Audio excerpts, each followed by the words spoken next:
All right, let's get back in here on Diamond Conversations. Of course, every single week brought to you here on the Place to Be Nation podcasting network.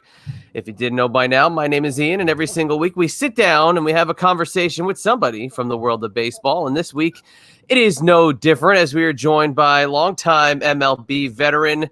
He played with the Twins, he played with the Orioles, he played with the Dodgers, and then back with the Twins again.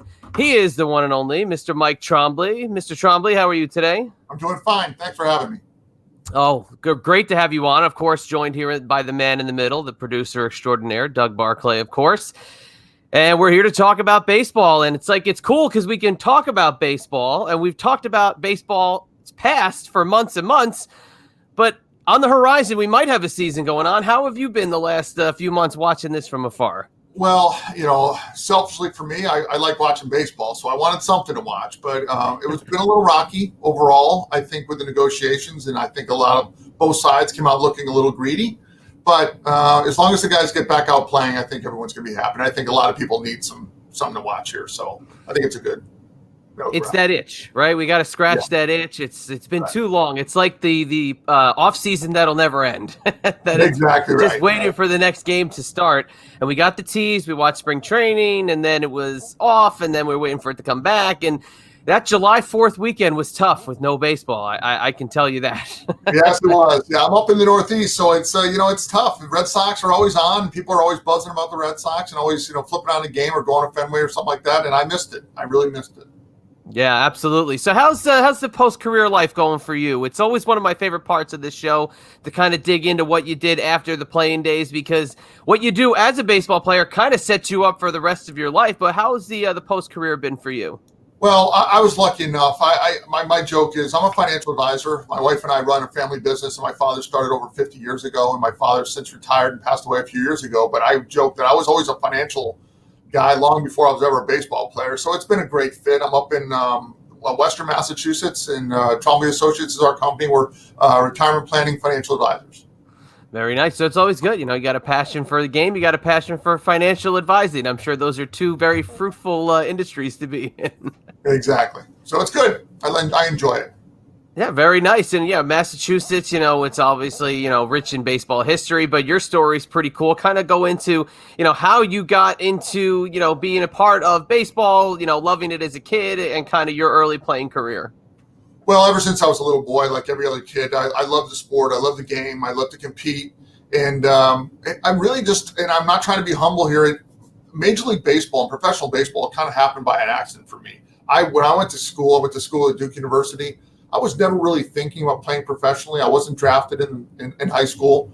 So I went to Duke University really just to play baseball. I wanted to play baseball and football in college, but wasn't good enough to play football at Duke. But started playing baseball, and things just kind of happened. I ended up going to the Cape Cod Baseball League. So I always loved the game. I was always, whether my wife disagrees with this, but I was kind of smart enough to realize that the chances weren't real good of making a professional career for myself and making actually some money doing it. So I kind of knew it was a long shot, but things just kind of fell into place. And I say it all the time that I was lucky enough to get a shot to be drafted out of Duke. Pitched pretty well in college. We didn't have a very good team, but I thought I threw the ball pretty well, at least for the scouts' sake.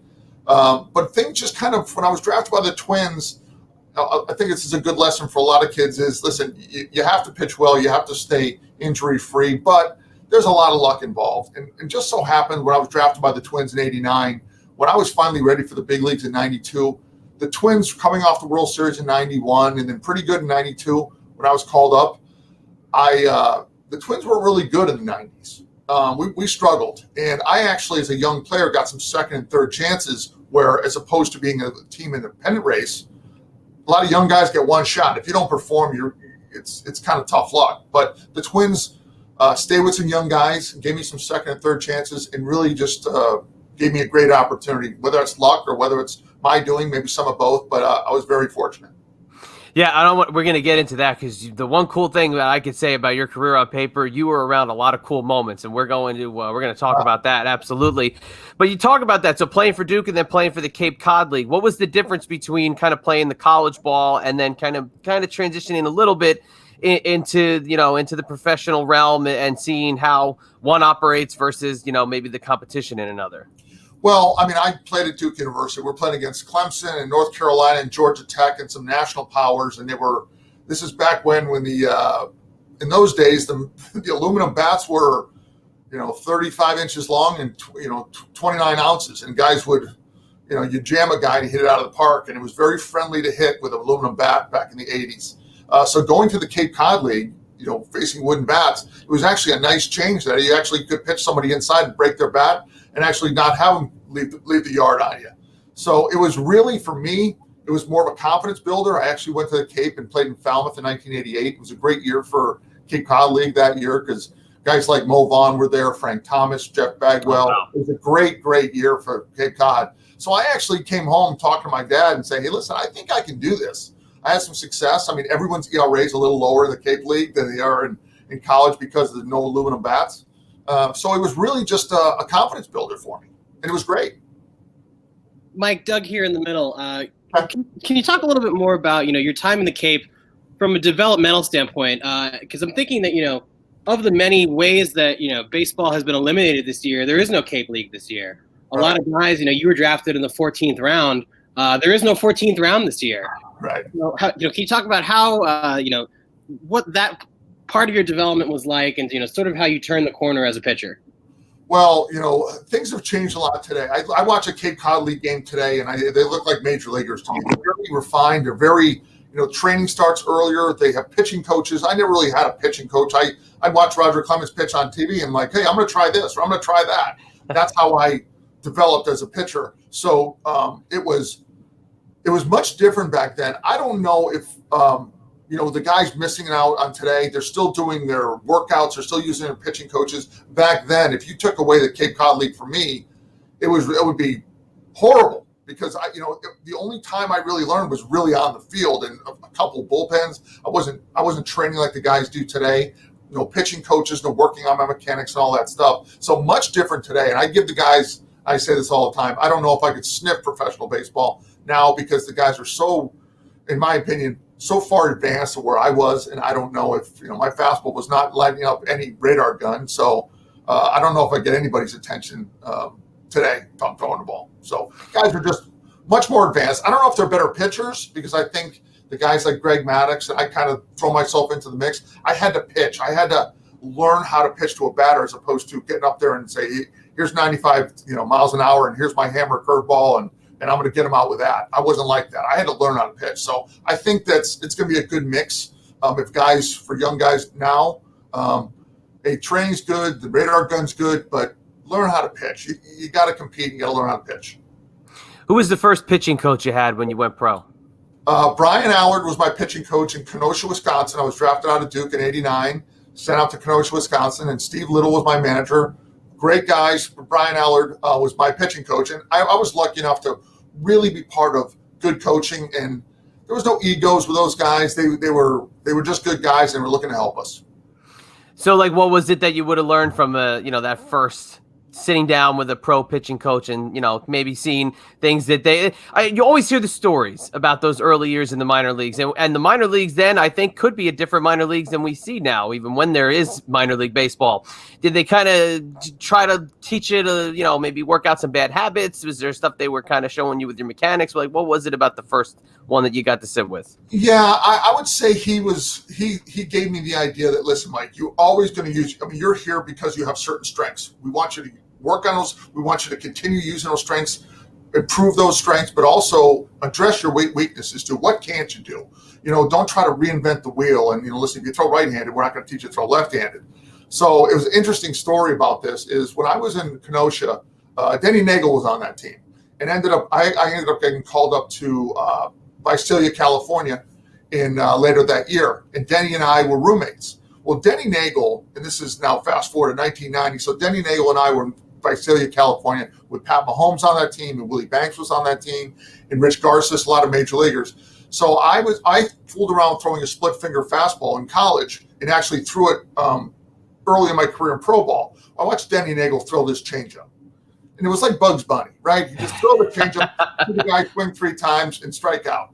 And so I talked to Denny Nagel. I said, tell me about this changeup because my split was okay, but it wasn't a real great pitch. It wasn't a pitch that I think that I could count on. So I actually shelved my split finger fastball and started throwing a changeup. And then I started learning how to pitch and working with the pitching coach and Denny and a lot of guys that are helping each other. I started throwing a changeup, and that's really what made me a better pitcher and learn how to pitch, how to change speeds, rather than, hey, just throw a split, hope it drops and strike the guy out or get a ground ball. So it was really with the pitching coach, with my other teammates like Denny Nagel and guys like that, I really kind of learned how to pitch. I mean, I look back at what I was doing in Duke and in high school. I had no idea what I was doing. I threw a base, fastball, get a guy with 2 strikes and try to throw him a curveball in the dirt and hopefully he strikes out. That's all I knew. Never knew how to pitch backwards and all that stuff. So. And it's better to kind of learn that early, right, in your development, rather than have to switch it up later in your career and maybe scramble to do something that could hurt your arm. It's kind of better early in the process, right, to learn maybe how to add something to your arsenal. Absolutely. I always joke that failing is a good thing. You got to make some changes. And then, so when you look at a pitch and you think it's pretty good and you have somebody who's really honest with you, a pitching coach that has actually been there and knows, he goes, Mike, listen, this is a good major league pitch. This isn't. Your breaking ball, as early in my career, I threw a curveball, then made it into a slider in college. Then once I threw the changeup in the split, I kind of had to change my breaking ball to make sure that it's all 3 different speeds of my fastball, my breaking ball, and my changeup or split. So it's, yes, to learn it early is much better on. And then, just kind of expand. And like I say, just don't reinvent the wheel, but work on, keep improving your strengths, but really address your weaknesses. Know what you can do, what you can't do.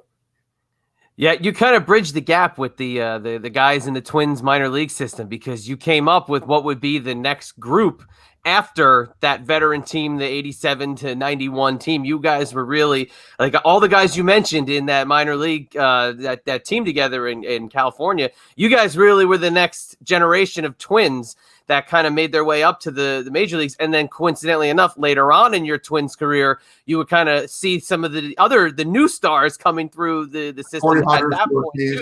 Yes. Exactly. Yeah. Santana and all those guys from the later 90s Twins and into the early 2000s. But talk about getting on to that Twins team in 92, because coming off a World Series championship, loaded with veterans, loaded with guys to learn from. What was your first impression of that first call up to the major leagues? Well, getting called to major leagues, obviously it's a dream. You're all excited. But I think that I pride myself for trying to be a humble guy. Being really thankful for what you have. But what I was a little spoiled about at the time, I don't think I quite realized it, of what great leadership the Twins had. And again, I'm not saying other teams didn't have it. I just didn't know how good we had it with the Twins. Guys like Puckett and Ken Herbeck and Rick Aguilera and Chili Davis and Shane Mack and even young guys like Knobloch. It was such a great clubhouse. I always joke that we never went to the field knowing what our record was. You just went and played as hard as you could that day and tried to win. And it wasn't a situation where I was saying, okay, we're in 5th place, so we're not going to try as hard. No one ever. It was just a great clubhouse. There was many dog days of summer where many teams were dragging around a clubhouse. Tom Kelly had a great clubhouse, and people enjoyed being there. So I was so fortunate to, listen, like you mentioned, the right guy at the right time, to play with Herbeck and Puckett and Winfield and Molitor and Ripken and throw them out my career. How lucky am I? I'm the guy from Wilbraham, Massachusetts. I wasn't very good, So, and being in Minnesota is kind of a culture shock too, because it's very cold, and obviously that dome. I was gonna say that dome is something to be a sight. It's something I miss about that era of baseball. I love the dome, love the AstroTurf, love the in the world. You saw the World Series clips, the glass that was around the the outfield. Talk about the stadium if you can, because I don't know if many people remember how great that place was to watch on television. As a pitcher, it wasn't a great place to pitch, because turf, it's not like this field turf that you see today. This old turf was like in a parking lot. If you give up a ground ball and it wasn't at somebody, it's going as a hit through the infield. So it wasn't that friendly to pitch in. The one thing for me is it was a dome. It was 70 degrees every day. As throwing a split and throwing the pitches, my breaking ball the way I did, I needed to know what that grip was going to be. So when I gripped that ball, I needed to know what the grip was like. So when I go to hot weather in Texas or somewhere else that's humid, Baltimore, and you got a lot of sweat and you had to use rosin, stuff like that, I needed to know exactly what it was like to grip the ball. So I like pitching in the dome in that atmosphere. but it was not a very friendly place to pitch. And you're from Western Massachusetts. I shouldn't say anything about the cold. You guys have it just as much as they do in Minnesota. Right, exactly right. So. They're ready for football all year round in either side. But yeah, Tom Kelly. So that's another great one to touch on because longtime manager of the Twins, went through the ups and downs of a franchise that was at its height and at its lowest kind of during his time. Kind of talk about him as a manager and maybe what you learned from him. Well, honestly, when I first met Tom Kelly, I wasn't a huge fan. I mean, I knew Tom Kelly as a manager, but I'm going to be completely honest. It's not that I disliked the guy. I didn't understand him. And as I matured as a player, as I matured as a human being and became a man, really, I look back at some things, how he handled things, and I get it now. And he really did a lot of – I can't thank him enough for what he did for me as a player and as a person. And some of the things that, as a young punk kid, he felt like he was being a jerk. He was doing it for his players. He just gets it. He's a great baseball guy. I owe him so much. And the Twins coaches, too. Just a good atmosphere, clubhouse. He took me aside sometimes and had some conversations with me and said some things that I didn't like at first. But then later on, I understood why he said those things, and I really appreciate how he handled it. And I say this all the time. As far as leadership, what Tom Kelly did was he had Puckett and Herbeck and great leaders and great stars, I should say. But he let the guys police the team. He wasn't screaming and yelling. He said, we run balls out. We do things the right way. He always used the word we. It was never I. He never wanted anybody to talk about themselves too much. If we lose together. If we win together. I don't want to hear how many guys you struck out. I don't want to hear why you gave up a home run. No excuses. Show up and play the best you can. That's all I can ask. And I was so, really spoiled because that's all I knew. I was a young player in the Twins, and I thought everyone did things like that. And I was looking back, it was a great lesson. He was a good manager, good baseball guy. So who was your guy in the clubhouse then? You need to search somebody out. You have a question. You're not sure. There's guidance you need. You look around that room. Who's the guy you go to for help? I would say Aguilera was my guy. Aguilera was the leader of our bullpen. He was a closer. And honestly, we had a lot of in common. He liked to golf. I liked to golf. We played a lot of golf together. And when I started to want to split again, he really helped me. And there wasn't an ounce of ego in Aggie. He was just a great leader. He wanted all his teammates to pitch great. He was never about himself. He was about the team. And he was just a true professional. I actually tell you a funny story about one time you never saw really any problems with the players. But one day, Aguilera and Puckett were like getting on each other, very playfully getting on each other. And somebody said something, and I don't remember what it was, but somebody said something that kind of maybe crossed the line and started a little argument. And they started to argue a little bit. And this was like before the game started, or maybe an hour before, maybe after batting practice. And as they argued a little bit, it kind of hit me like, wow, you never see this before. But I remember Aguilera looking at Puckett. All he did was look at him. And it ended right there. And it was really kind of cool for me because it was Aggie's way of saying to Puck, or Puck's way of saying to Aggie, we don't handle things out in the open like this. This is not good for the young guys to see this. And it ended just like that. And it was really a cool thing to see. Because, listen, they could be going back and forth and arguing forever, which all guys do about whatever. But it was a great lesson for me. It was really cool to see how he became so dominant because, we're from New York and we watched him as a Met. And then when he got traded to the Twins, it was kind of shocking because then he became this dominant closer for so many years. And I remember specifically seeing the two of them in the dugout together at the 1991 All-Star game. There's always clips of them sitting together. So for you to say that, that's the first thing that I thought about. But hey, during a long season, sometimes, things happen and that's baseball, right? Right. We're all part of a family. We all argue, right? So nothing wrong with that. But they were great friends. And that's my point of they were all very close. All look after each other very much. To that point, Mike, with, the part of the family and players policing themselves, have you followed along, the last couple of years, especially some of these younger players like the Trevor Bauers or the Mike Clevengers of the world, kind of going after their, not necessarily teammates, but their opponents on Twitter in a public manner that maybe you didn't see from previous generations? Yeah. Listen, I'm 17 years out of the game. So I honestly don't like a lot of the stuff I see. I'm not a big fan of ego and cockiness. I'm not a fan at all. I think you act like you've never been there. My joke is you act like the old saying of act like you've been there before. My joke is you talk like you've never been there before. Keep your mouth shut. You're very fortunate to be there. Respect the game. And what I see is, social media, everyone's got a platform. Everyone's got an agenda. It's very selfish. And some of the young guys, what they're saying is I'm not a fan of. I really am not. They're great players. I can't take anything away player-wise, but some of the attitude, I don't know if I could ever, people ask me, could you coach Mike? I don't think I could. I don't think I could put up with I have a different personality than that. And I get. And did you see any of that, towards the end of your career, as my brother mentioned, when you were coming up with or seeing guys like Johan Santana or, those guys at the beginning of their career, did you see any of that at that point? Had the kind of evolution of the baseball player happened yet? Or were those guys more reminiscent of when you came up to the guys now? Yeah, they're more reminiscent of what I came up with, especially with the Twins organization. I did see from time to time, it's just different personalities, guys being a little louder and a little bit more self-promotional, but not Santana and those guys. I mean, Torrey Hunter is one of my favorite guys of all time. There was not an ounce of arrogance towards him, and he was looking to deflect away from him rather than towards him. So guys like that, they were great. All the guys really the majority of guys, only a couple guys here and there at times were maybe a little, cocky. And it stayed in the clubhouse. Absolutely. It was always the joke that in the Twins is we do things together here. It's never no I in team, that type of thing. Gotcha. Yeah, I always subscribe to the act like you've been there. And that's what I loved about growing up in that era is that every guy looked like they were pros forever. I mean, you saw guys that were grizzled and they looked like veterans and they're getting in there for their first time on a mound.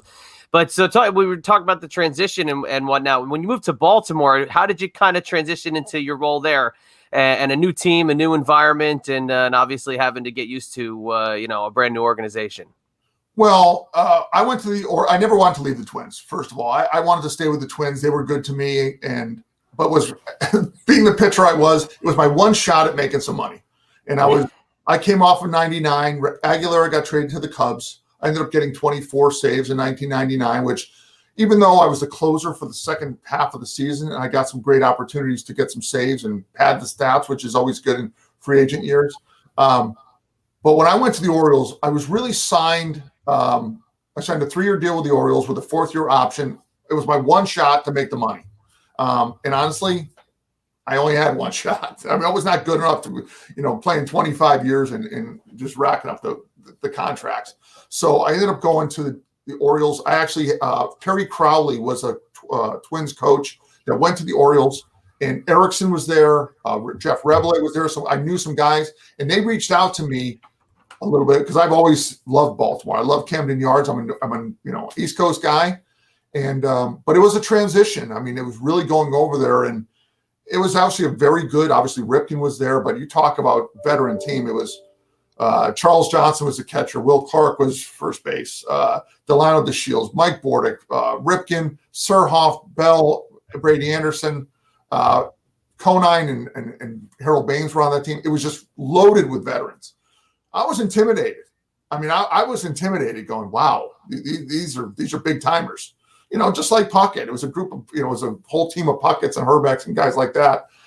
So it took me a little time. I mean, the first time I throw a fastball and it registers 86 on the radar gun, and they're going, geez, what the hell we signed this guy for? So, it took some time to realize, but I actually started out a little rocky with the Orioles, but actually pitched good for 2 years.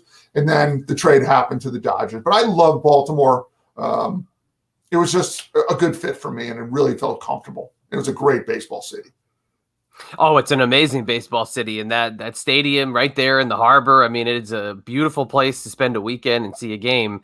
And maybe next year that people can enjoy doing that. But nonetheless, another veteran team. And the thing that I said earlier in the interviews, you were around amazing milestones throughout your career.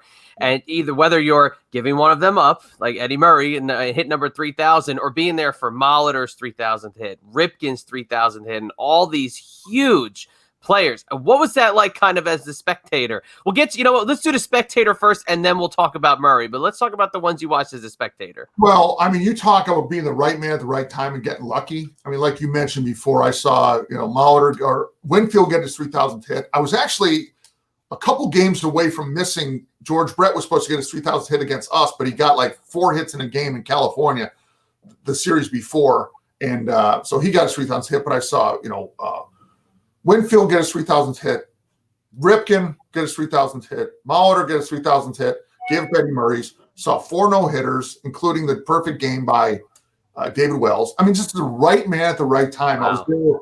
I was there when Barry Bonds broke the single-season record with against us when I was with the Dodgers. He hit 71, 72, and 73 against us. I saw Ricky Henderson break the all-time runs, Ty Cobb's record for most runs scored in a career. So it just happened to every time we were playing somebody's hitting a milestone. And it was just, how lucky am I, right? Again, I'm the kid from Wilbraham going, geez, I'm not good enough to play in the big leagues. And here I am sitting with a uniform on watching this stuff. It's great. Now, was Ricky with San Diego or was he with LA at that point? He was with San Diego. So you got to go through the Ricky list because Ricky had a lot of stops there at the end. So you got to see. I tell you, just being part of that, and it was just looking back now, people say like, oh, how do you feel about giving up Eddie Murray's 3,000th hit or giving up a home run McGuire, one of 70 that he hit? I said, listen, my father said many times, Mike, would you rather be sitting at home watching or would you rather be on the mound? So wasn't that bad. But but I want to talk about that. So Eddie Murray, you're standing against him. He's on 3,000. Are you 2,999? Are you trying to get him out? Do you want to give him the hit just because it's maybe within the game? Like where are you at in the mindset for that? Well, first of all, I wasn't that good. So my trying and his trying are 2 different levels. But he, of course, I'm trying to get him out. I don't want to be the guy to give it up. But listen, I was a starter then, and I was pitching against a Cleveland lineup that was loaded. I mean, they were loaded in the 90s.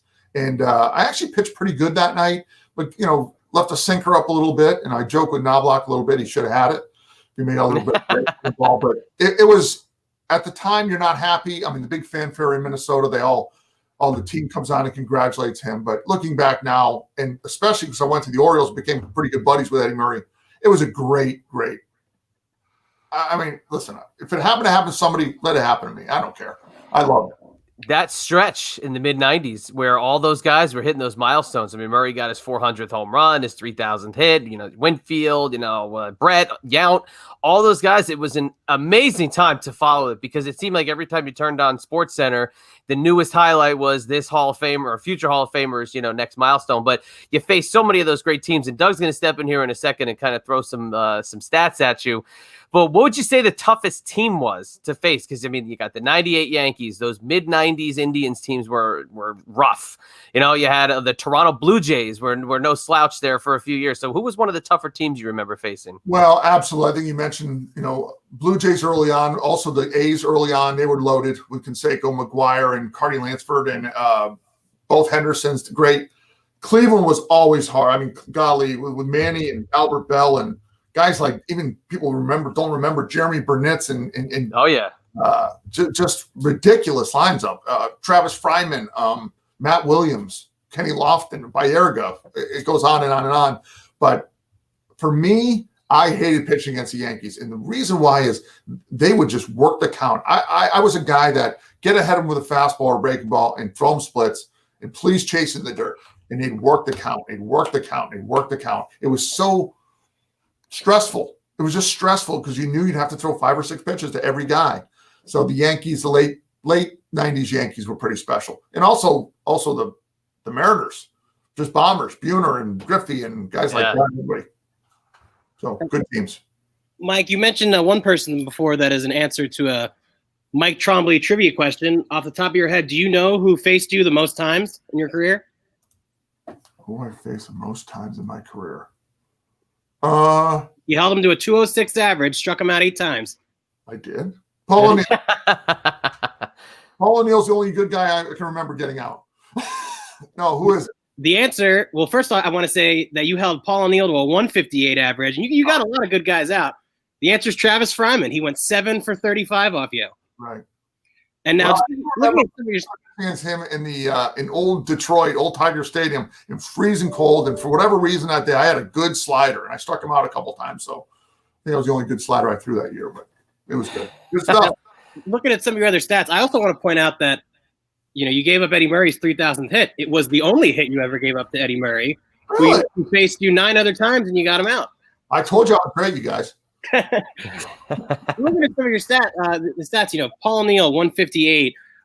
You held Canseco to a 118 average in 21 at bats. I mean, what was it about some of these bigger guys, Rafael Palmeiro, Joe Carter, of your era, that you could? What's the difference between facing a Jose Canseco 21 times versus Derek Jeter, who did pretty well again?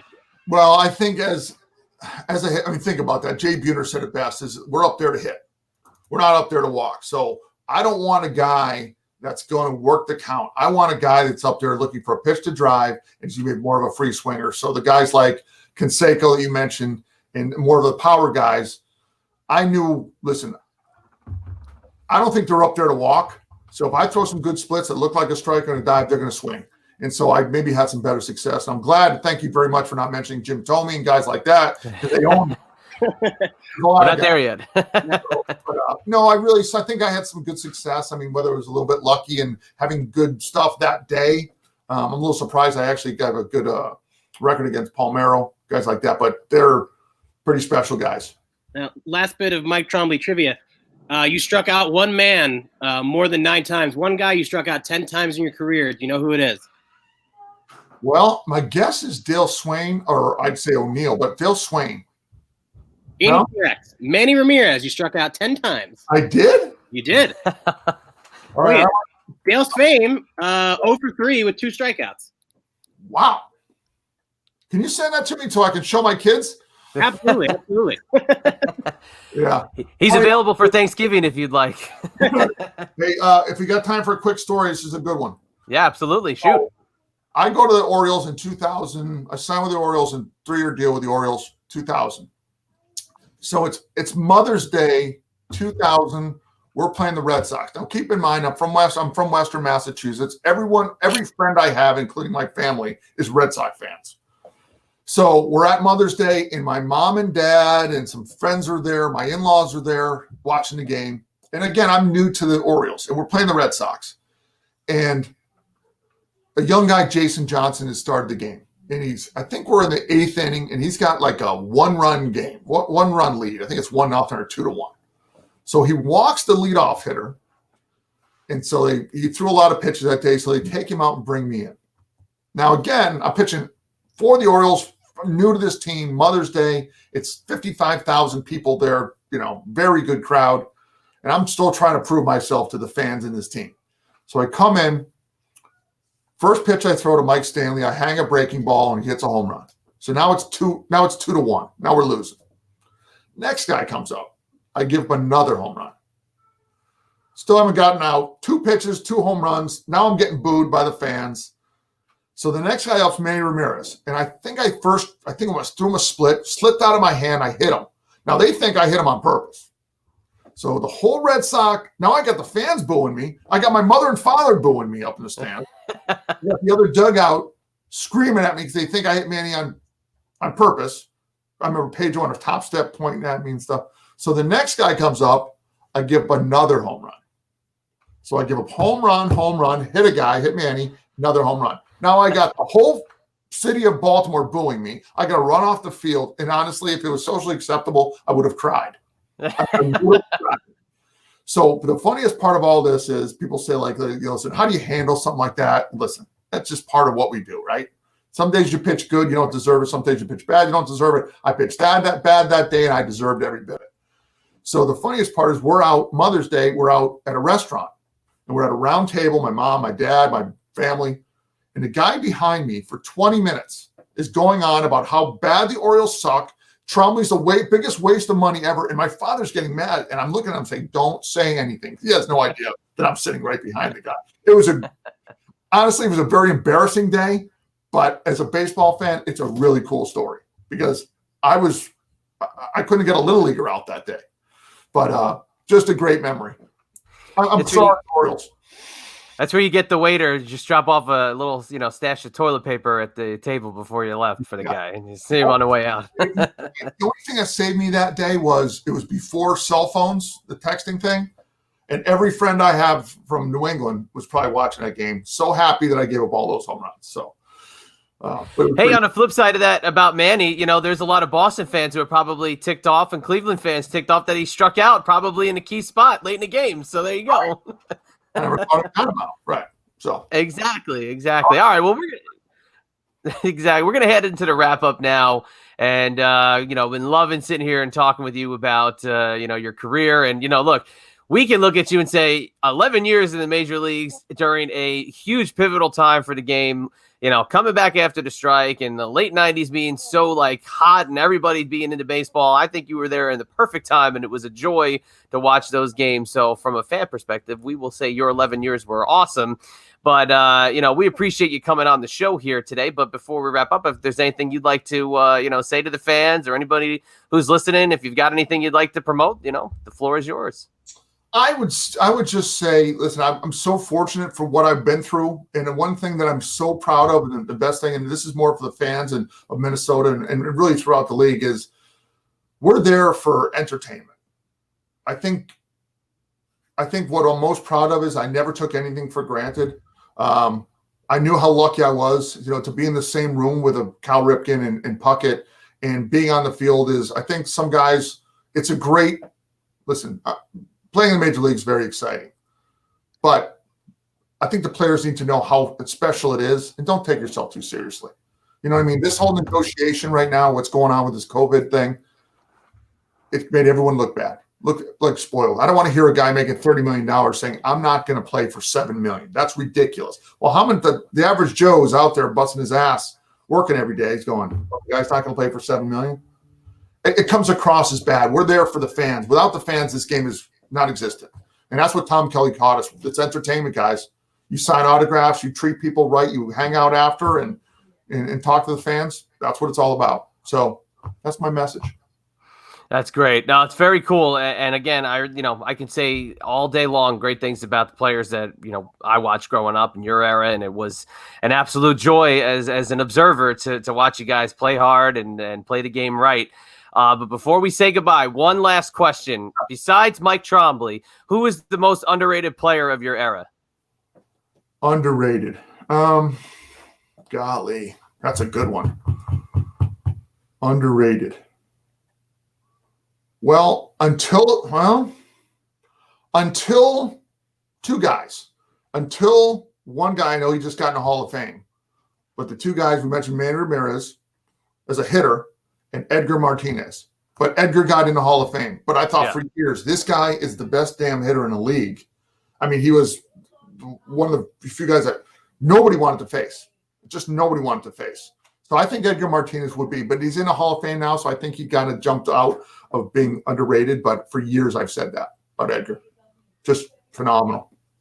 How many balls did you watch skip down the line when you faced Edgar Martinez? Oh, my God.